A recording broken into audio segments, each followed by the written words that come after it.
नमस्कार दोस्तों। Pacific ocean के बीचों बीच एक ऐसा आइलैंड कंट्री जिसे आप मैप पर ढूंढने जाओगे तो एक छोटा सा बिंदु दिखाई देगा। यह दुनिया का थर्ड स्मॉलेस्ट कंट्री है।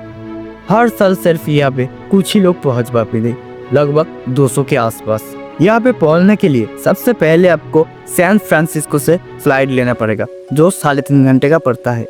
फिर 7 घंटे का लेओवर और एक 13 घंटे का सफर जो फिजी के नदी एयरपोर्ट तक है। वहाँ पर भी आपको 7 घंटे रुकना पड़ेगा। फिजी के नदी से नाउरू तक का फ्लाइट लगभग 4.5 घंटे का होता है। ज़्यादातर सीट्स तब खाली हो जाता है। लगभग 48 घंटे का सफ़र के बाद आप इस द्वीप पर पहुँच सकते हो। यह दुनिया का सबसे कम देखा गया देशों में से एक है। यहाँ का जो नज़दीकी कंट्री है वो भी कम से कम 1000 किलोमीटर दूर है। अगले फ्लाइट के लिए आपको कम से कम 1 हफ्ता रुकना पड़ता है। समुंदर के जरिए भी यहाँ पे आना मुमकिन नहीं है, क्योंकि पूरे आइलैंड के किनारे पर बहुत सारे पत्थर बिखरे हुए हैं। इसके वजह से शिप्स किनारे तक नहीं आ सकते। कभी ये देश इतना अमीर था कि लोग अपने पैसे संभाल नहीं पाते थे। 1975 में लोगों को फॉस्फेट मिलती है। नाउरू दुनिया का सबसे ज़्यादा पर कैपिटा जीडीपी वाला देश बन गया, लेकिन आज यहाँ पर कोई फल या सब्जी उगता नहीं है। यहाँ के लोग सिर्फ फास्ट फूड और मीट खाकर जीता है। वर्ल्ड ओबेसिटी फेडरेशन के मुताबिक यह दुनिया का सबसे ओबेस कंट्री है। यहाँ का लगभग 60% लोग ओवरवेट है। WHO के अनुसार दुनिया में सबसे ज़्यादा सिगरेट यही के लोग पीते हैं। सरकार ने फॉरेन मीडिया से काफ़ी दूरी बना के रखी है और यहाँ का वीज़ा प्रोसेस भी काफ़ी लंबा चलता है। टूरिस्ट वीज़ा यहाँ का 50 ऑस्ट्रेलियन डॉलर का होता है, जहाँ पे जर्नलिस्ट से यही वीज़ा 8000 ऑस्ट्रेलियन डॉलर में दिया जाता है। अगर तुम्हारे पास कोई ड्रोन है तो तुम जैसे ही देश में एंट्री करोगे तो तुमसे वो ड्रोन छीन लिया जाएगा, क्योंकि ये लोग कुछ छुपाने की कोशिश कर रहा है ताकि बाहर वालों को कोई जानकारी ना मिल सके। यहाँ का यारेन रीजन में रनवे और रोड एक दूसरे के बिल्कुल पास है। प्लेन आते हैं तो गाड़ियाँ रुक जाते। प्लेन टेक ऑफ के दौरान किसी को कोई खतरा ना हो, इसीलिए वार्निंग बोर्ड भी लगा के रहते हैं। यह देश सिर्फ 21 स्क्वायर फीट किलोमीटर का है। सिर्फ एक रिंग रोड है जो आइलैंड का पूरा चक्कर लगाता है। अगर गाड़ी में जाओ तो सिर्फ 20 मिनट में ये देश पूरा कवर कर सकते हो। हर टाइम इस देश में पुलिस पेट्रोल पर रहती है। यहाँ 11 स्कूल है, 3 हाई स्कूल है और एक स्टेट यूनिवर्सिटी है। यहाँ पे इंग्लिश सभी को आता है, लेकिन लोग अपनी लोकल लैंग्वेज नाउरूअन में बोलते हैं। यहाँ का जो पार्लियामेंट बिल्डिंग है वो काफ़ी ज़्यादा रिलैक्स्ड और एनवायरनमेंट है। ना कोई सिक्योरिटी ना कोई रिस्ट्रिक्शन, सिर्फ 19 सीटें हैं। यह दुनिया का सबसे छोटा पार्लियामेंट में से एक है।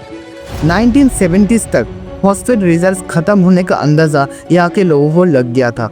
मिडिल ईस्टर्न ऑयल रिच देशों की तरह नाउरू भी फॉरेन प्रॉपर्टीज में पैसा लगाया, जैसे Nauru house, Nauru tower, Pacific star hotel, Pacific house और ग्रैंड पैसिफिक होटल। पर भ्रष्टाचार और गलत मैनेजमेंट ने सारे इन्वेस्ट बर्बाद कर दी। अब देश डिफिट रियाली में चला गया है। फिर यहाँ के सरकार ने टैक्स हेवन बनाने का प्लान बनाया। 400 से ज़्यादा फॉरेन बैंक्स को लाइसेंस दिया गया। ना कोई ब्रांच, ना कोई प्रॉपर रिकॉर्ड्स, और इसी के चलते रशियन माफिया ने यहाँ से $70 बिलियन का मनी लॉन्ड्रिंग किया। और इस मनी लॉन्ड्रिंग के चलते इंटरनेशनल प्रेशर बढ़ा और प्रेशर बढ़ने के कारण सारी बैंक बंद कर दी गई और 2004 से देश कैश बेस्ड इकोनॉमी पे कन्वर्ट हो गया। आज भी ऑस्ट्रेलियन डॉलर यहाँ का ऑफिशियल करेंसी है। क्रेडिट कार्ड नहीं चलते, एटीएम में भी यहाँ पे कैश मिलना मुश्किल है। 2000 तक फॉस्फेट लगभग खत्म हो गया था। एक्सपोर्ट सेल्स 1% तक आ गया। सेंट्रल बैंक टूट गया और फॉरेन प्रॉपर्टीज भी बिक गई। लेकिन छोटी स्केल पर फॉस्फेट माइनिंग अब भी चल रही है। 52% लोग पॉवर्टी लाइन के नीचे रहते हैं। चर्च से भी मदद मिलता है।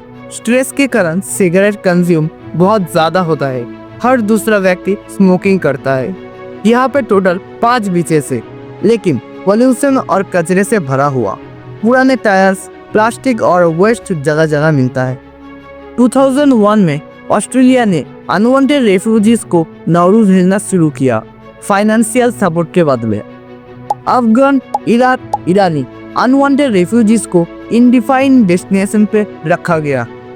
प्लास्टिक टेंट्स में रहने वाले रेफ्यूजीज को ना पानी मिला ना कोई सुविधा। हर लोगों ने अपना जीवन खत्म कर दिया है। इसका असर बच्चों पर ज्यादा पड़ते हैं, जो मेजोरिटी है। ऑस्ट्रेलिया हर साल $550 मिलियन खर्च करता है। हर रिफ्यूजी के बदले नाउरू को कम से कम $5 लाख तक देते हैं। अब रिफ्यूजी कैंपस ज्यादातर खाली पड़े हैं, पर इसके बारे में लोकल लोगों को कुछ भी नहीं पता। पिछले 20 सालों में इन कैंपस में मेडिकल नेग्लिजेंस, सुसाइड और एक्सीडेंट कॉमन थे।